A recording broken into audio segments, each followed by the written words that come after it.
Hey, what's up guys? So, it's Kenzie here, and today, I sound like Red, from Ice Cupcake, like her husband. I didn't even mean to, I was watching them earlier, I didn't even mean to sound like that. Anyways, hey guys, it's Kenzie here, and so, today I'm going to be telling you stories of my life. I was driving somewhere, I cannot remember where. It's going to drive me crazy now. But I was driving somewhere, and stories come to my mind, and I'm like, what a better way than to do storytelling for my video for this week. And so here I am telling you some embarrassing, funny, and crazy stories of my life. So yeah, okay. So I hope you guys like it. Let me know if you guys want me to tell you more stories of my life. If you guys just want me to tell you stories, just thumbs up this video, and let's get started.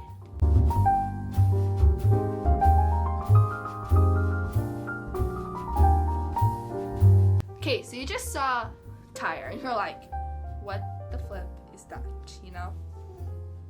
And so, let me tell you, I was driving to this camp. It was a long time ago, so I wasn't driving. My grandpa was driving, and my grandma was here, and I was in the middle. Cause I get car sick when I'm in canyons, so I had to sit in the front of the truck. And my grandpa's truck is designed so there's a passenger, a driver, and then the little compartment in the middle between the passenger and driver and passenger. The compartment, if you lift it up, there's a seat there.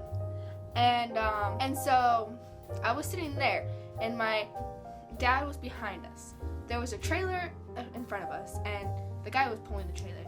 And the trailer started to lean like this, and we're like, okay, that's weird. But we kept driving anyways, because we couldn't tell the guy. We didn't know who he was or anything, so we just kept driving. It's probably just he probably has something in there that's a little heavier, so it's making the trailer tip or something, I don't know, I was young. So anyways, so we kept driving, and so he goes to pull over, and we're like, okay. And as he's pulling over, his tire flips up, pops off, flips up over my grandpa's truck, over the four-wheeler trailer, bounces, almost hits my dad's car, and goes over it. And me and my grandma just turned to each other, and we're like, what just happened, And I turned to my grandpa, and he stomps on the brakes, and he's like, okay. So he pulls over, and my dad pulls over, and they get out, and so does the guy, and they go start looking for the tire. And I'm just sitting here like, what the flip just happened, And my mom, she calls my grandma, and she's like, do you know what just happened? And my grandma's like, no, we were just sitting here and the tire just popped off, And she's like, that's weird. And so I just remember, and it was just hilarious how the tire just pops up and goes over it. And my grandma's face, mine and my grandma's face was just hilarious. Now that I think of it, I bet my face was hilarious too. But anyways, it was just scary at the time. Now that I think of it, it's pretty funny. Now that I know no one got hurt.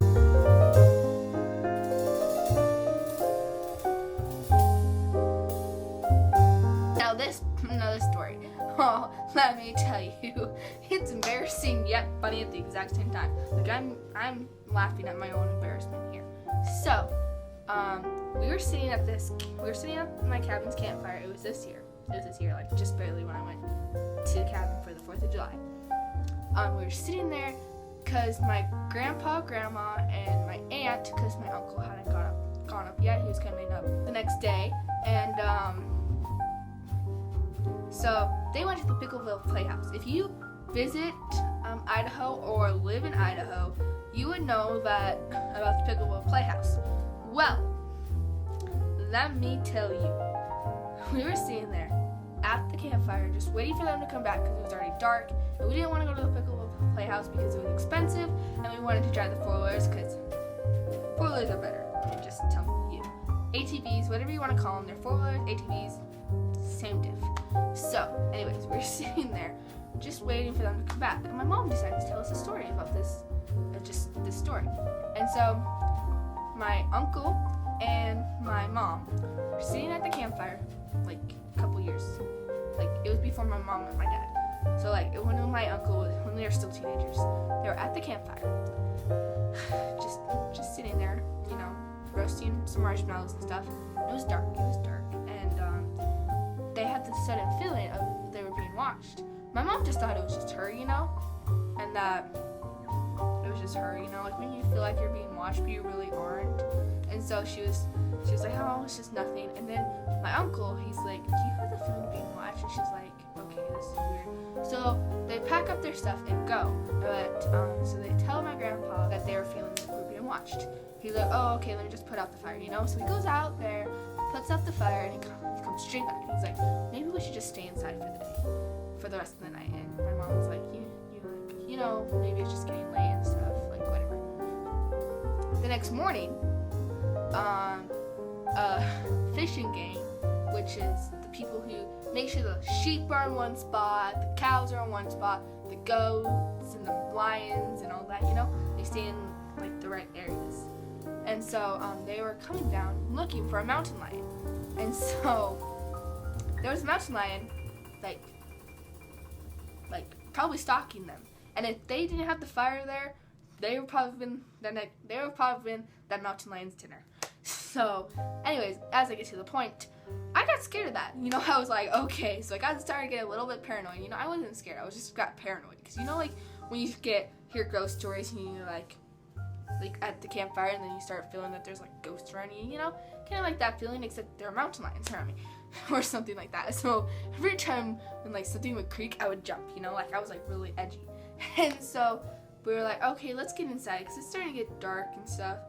And like the fire was starting to dim down anyways, so we're like, let's just get inside. And so my dad goes to get the hose, and I was at the top of the porch, and I hear rustling in the bushes, and I'm like screaming. I'm like, oh my gosh! I run inside, and I'm like, oh my gosh, there's something out there. It's probably like a raccoon or something, but it's gonna kill me, you know? Even though raccoons don't kill you, but still, it was like running through my mind that I was gonna die. So I'm like, guys, get inside! You're gonna die, you know? And I'm like, what? And then my parents, they just walk inside. They're like, oh, whatever, there's nothing there. And I'm like freaking out because like it just stopped there, but there could be something there, you know? Because like when like the bushes started to move, I jumped. Like literally, you can ask my family, I jumped like 5 feet off the ground. That's maybe an exaggeration, but still. And so I was like freaking out. And so I shut the door, and my dad is it's like, oh my gosh, calm down. And I realized that the hose was under the bushes. My dad pulling the hose made the bushes rustle. So I'm like, oh my gosh, it was nothing. It was hilarious. Oh my gosh.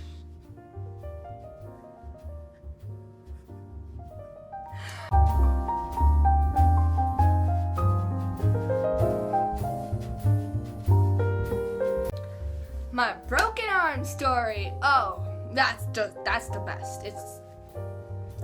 That one is the best out of all of these. So, my cousin.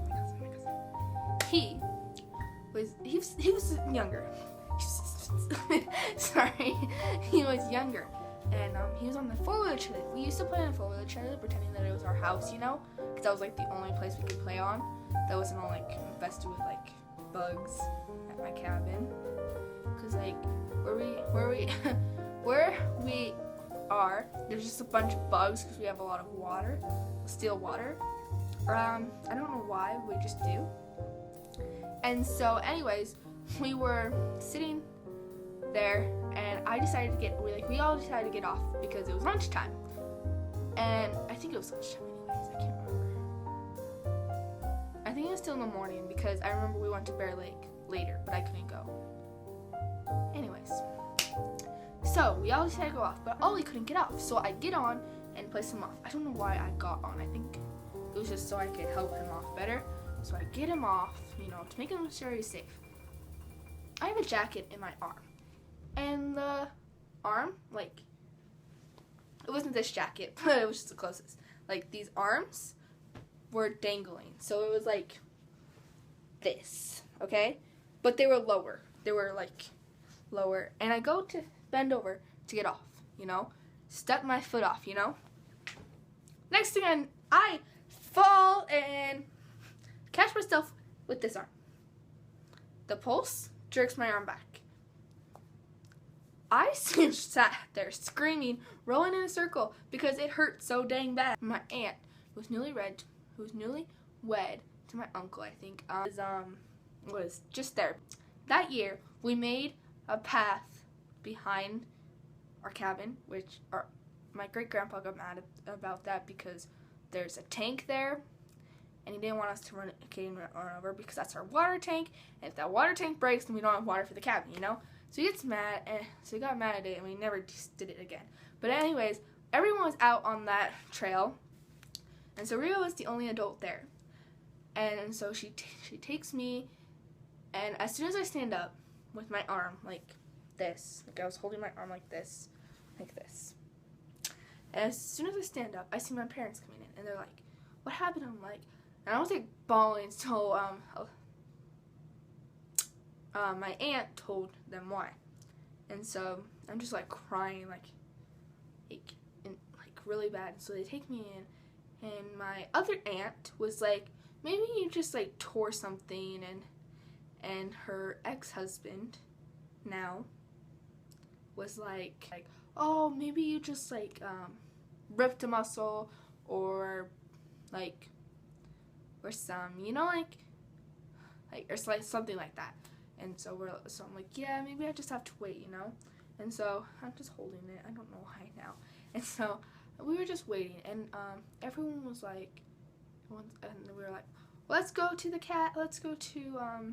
Bear Lake, you know? And I'm like, I don't, like, everyone's like, you should stay here just in case, because I don't think you're going to be able to move your arm, you know? And I'm like, okay, whatever. So I don't go.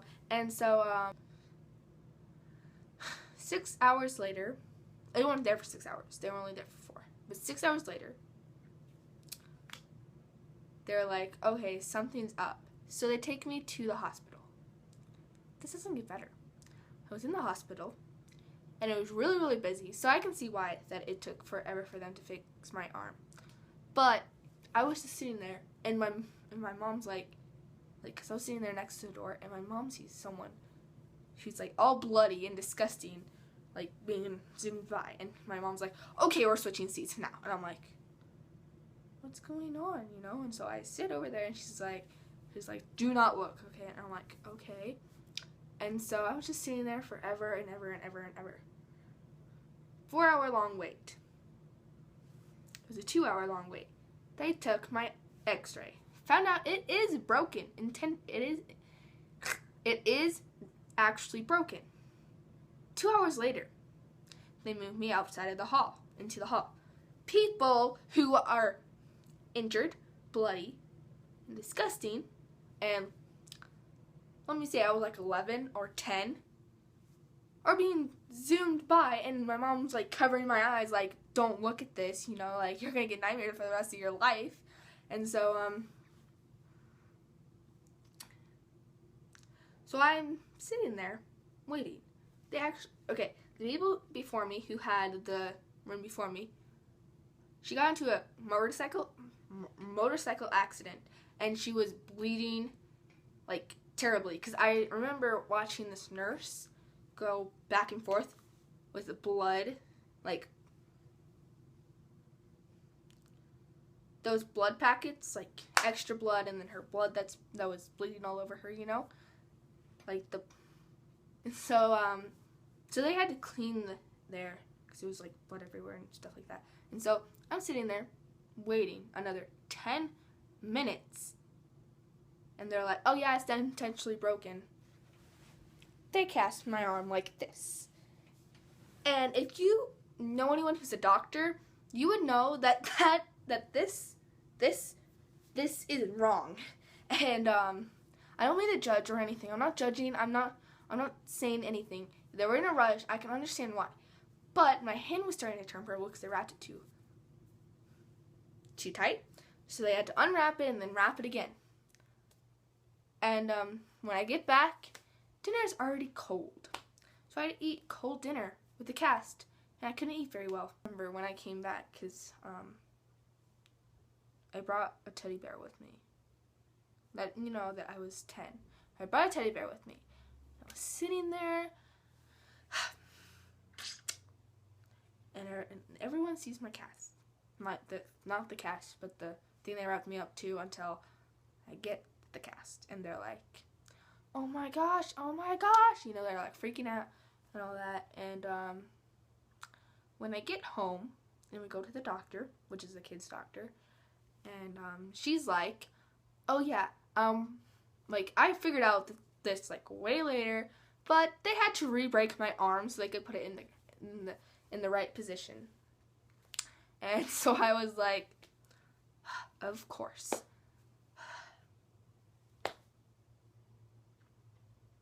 So I hope you guys liked this. Those were my life stories. I saved the best for last. And I hope you guys like it. And I hope it didn't make this video too long. Let me know if you want more life stories of me. Or if you want me to tell you stories that I made up in my head. Or anything like that. And please subscribe to Laura Michaelis. She's a friend of mine. She's like my best friend. Like, no jokes, she's my best friend. She does a singing video and she loves to take requests. So if you want her to sing like a song from Mary Poppins, from Into the Woods, from anything like Earned It by the Weeknd, Bad Blood by Taylor Swift, or anything like that, she will take the requests. You should go subscribe to her. I'll have her link in the description below. And please follow me on my Twitter and Instagram. I'll also have them linked down below. So I hope you guys like this video. Please subscribe if you want more videos. And I'll see you guys next time. Bye!